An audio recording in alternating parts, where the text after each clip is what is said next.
By show of hands, how many of you would rather be up on stage giving a talk than sitting in the audience? Anyone? More importantly, how many of you would be too nervous? Would you be able to focus on what we were saying if you were slated to present next? Or would you be going through your own presentation in your head, worrying about how you might sound? The difference between getting up in front of only a few people you know and several hundred you don't is only perceived. And that perception of difference is the only thing limiting someone's ability to give a talk. What are we afraid of? Let's pretend we're just sitting in a living room. No stage. No expectations or shoes. Where everything is art. And everyone is an artist. It's easy to see things this way when we surround ourselves with people who are doing what we love to do. It validates our passions, and through that validation comes confidence. Confidence that every human being is born with, but that we're typically trained to restrain. And we eventually forget what it means to share ourselves without worrying what others will think. This is when we feel alienated from art. Like, when I was a kid, I thought art was just what painters did, because an artist was an archetype typically depicted with palette, paintbrush, easel, and that cliched beret. Where does your mind go when you let it wander? All the little things that go through your head, how do you see them? Explain them in whatever way comes naturally, and we can begin to understand one another. It was easy to know that I wasn't an artist because I didn't fit that mold. Art was something just a few specialized people did, and I wasn't one of them, which was fine. I had my pursuits. Creating art is the act of doing something incredible. It is when you take a thought, and bring it into the physical world. That's why only you can know if your art is good. You're the only one who knows the idea that brought it into being. But all that changed when I began to write. I'd always written, always had something to say, but I'd never seen things this way.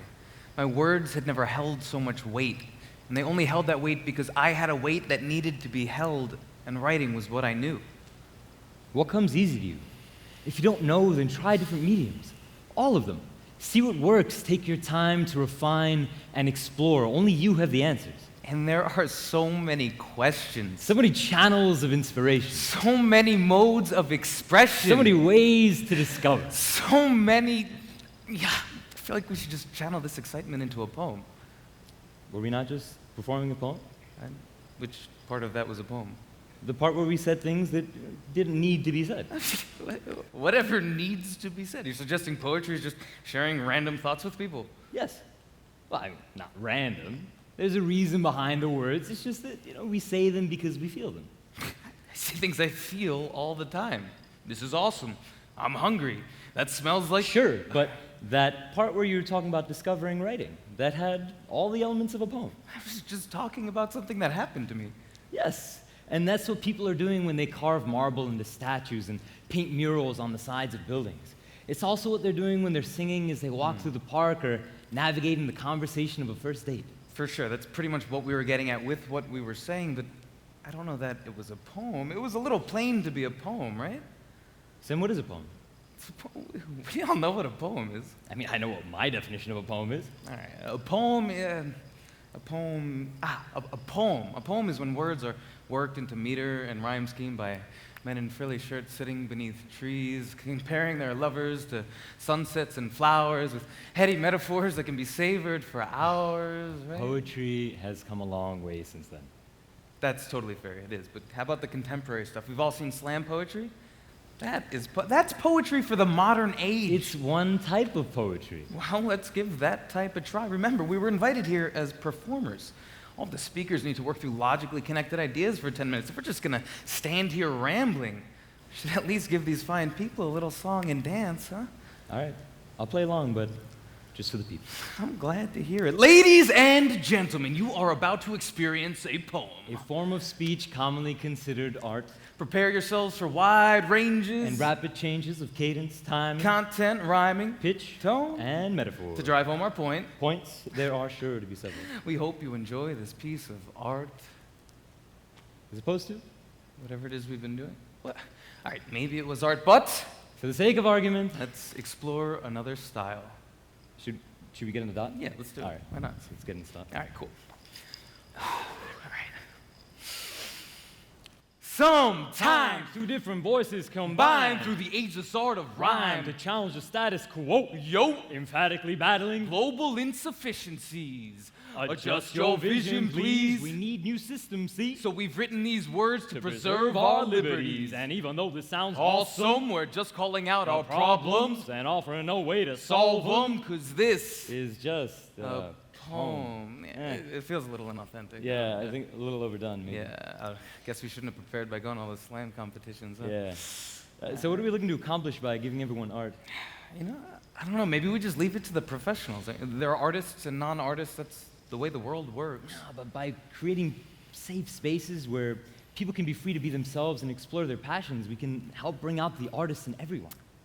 But not everyone can be an artist. You can't go to an event and just walk out an artist. Being an artist is a daily struggle. Oh, art is a luxury. Expression is a luxury. The artist is free, not enslaved by their art. By allowing the title of artist to be something to attain instead of something that a human innately is, discredits humanity. No, you can't just dabble with art. You either engage the world that way or you don't. I'm not a doctor because I once put on a Band-Aid. The very act of living is art. We ignore the fact that we go about our daily lives ignoring the fact that everything that makes up who and what we are can be synthesized through different means of expression. Really nice way to look at things, definitely. But how does existence equate to artistry? Not everyone actively expresses themselves. Plus, we've lost the world of art if the world itself is already art. We haven't left anything to be appreciated. What? Now we can appreciate everything. Aside from the fact that art brings people together, the entirety of modern human existence, everything that makes it up is an abstraction from nature. Therefore, it is art. And this charade represents the internal debate we each had before surmounting boundaries around art. But these days, we see everything as art. And it starts with this interactive fractal painting we inhabit in which nature's vast landscapes frame things that we make. Every time we take that next breath toward expression, that next step toward liberation, we shake loose this limited human perspective and re-engage with the inner sage evolved from sage itself and every other life-based page in the book of everything which sits inside us. Where we can look to see that the only obstacles that exist to finding our own voices live inside of our minds. We have to speak to be heard. We have to be heard before we know how to listen, because we aren't ready to listen until we've had our voices heard ourselves. Only then do we see that to live is an art. Consider this tool-bearing hominid capable of recognizing its place just barely above the bar of ape, yet still walking upright and confident towards some passion, the combined realization of every single cell that survived, every community that thrived, every cut and paste in the world doc that defines our shared reality. A human is a self-sustaining system of genetic expression, and it's no surprise to find this relationship in our language. We are all of us masters of the vast universes contained within our skulls. All we have to do to realize that is grasp it and recognize that every individual has the same struggles with rationalizing the absurdity of consciousness while surrounded by so many other conscious beings on a planet that has existed long before we came about, all within an outer universe none of us can accurately perceive, and that, aside from being hilariously outside of our grasp of understanding, is a necessary step towards achieving existential bliss and sampling the beauty of collective consciousness.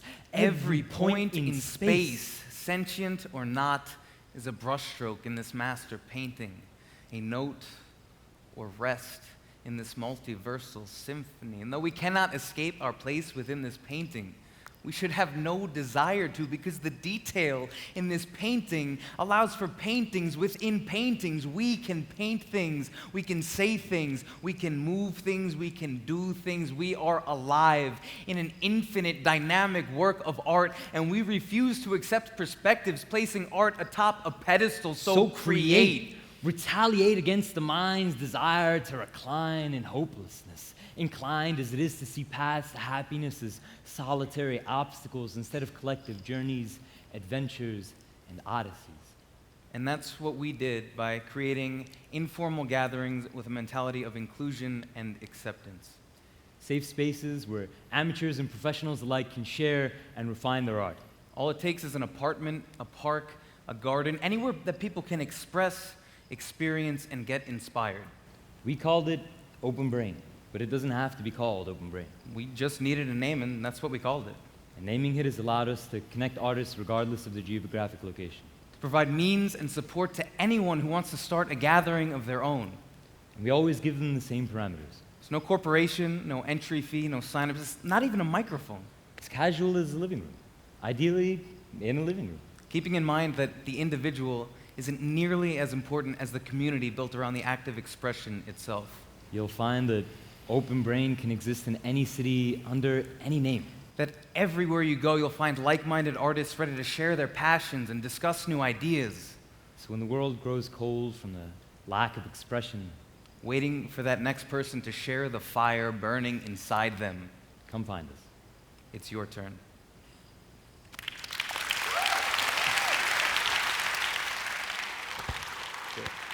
Thanks.